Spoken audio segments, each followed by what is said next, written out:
Jude ran.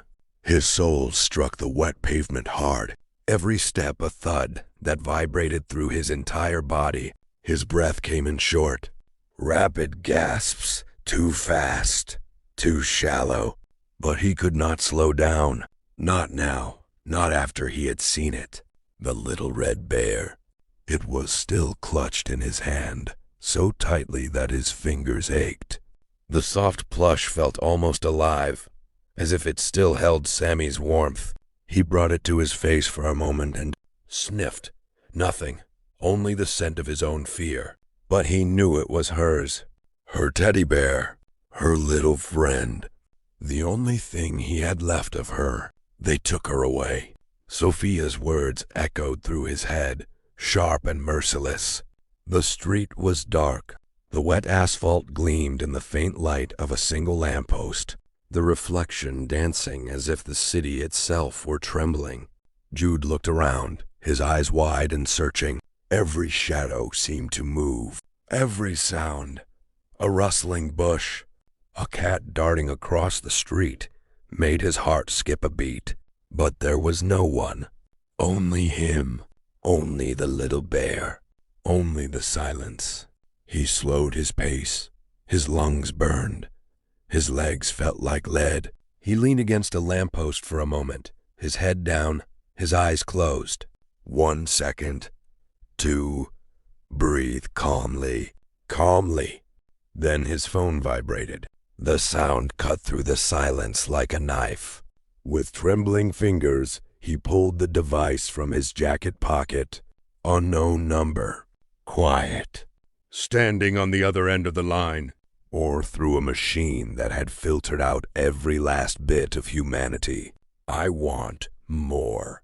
Only that same low noise, as if the person on the other side was taking their time, letting him feel how powerless he was, as if he had always known who he was, where he was, how deep his fear ran. Jude's eyes darted across the street. Was he here? Was he looking now?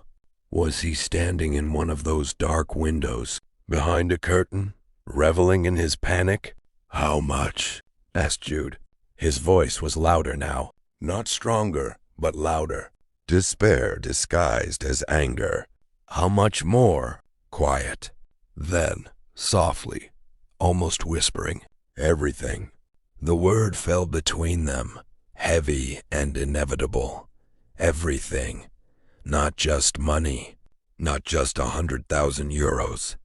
Everything. His family, his hope, his future, everything. Jude squeezed his eyes shut.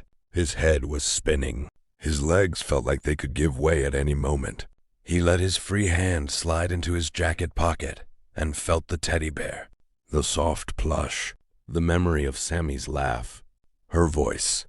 Papa, are you going to do good things again tomorrow? He opened his eyes. I want to talk to her, he said.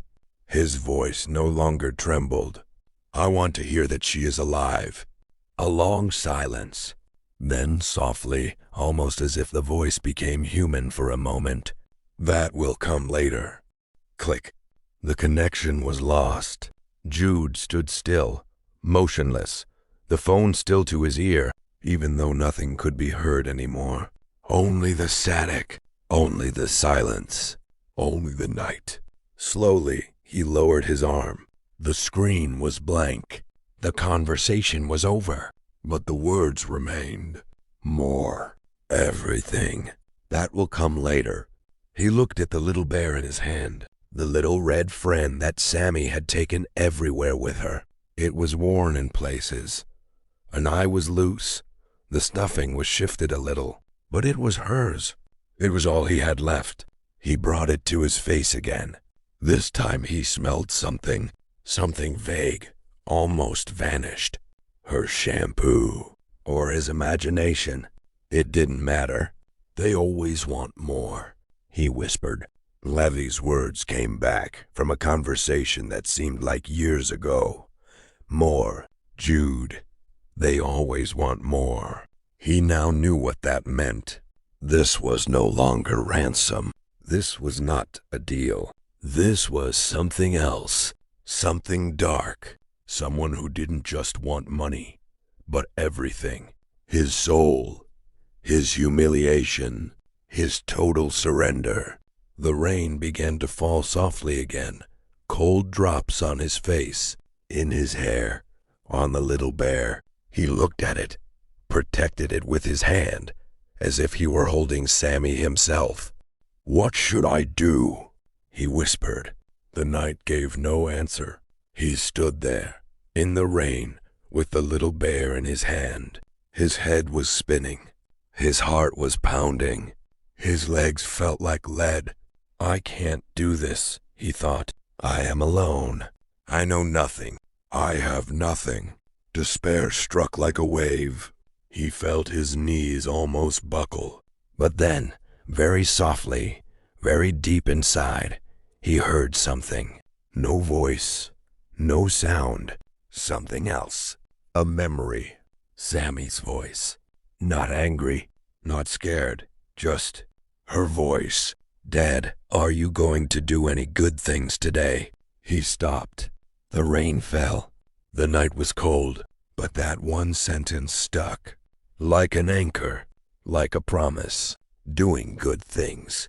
He looked at the little bear, then at the dark street in front of him. He didn't know how yet. He didn't know what yet. But one thing he knew for sure. It would not break. Not tonight. Not tomorrow. Not before he found her.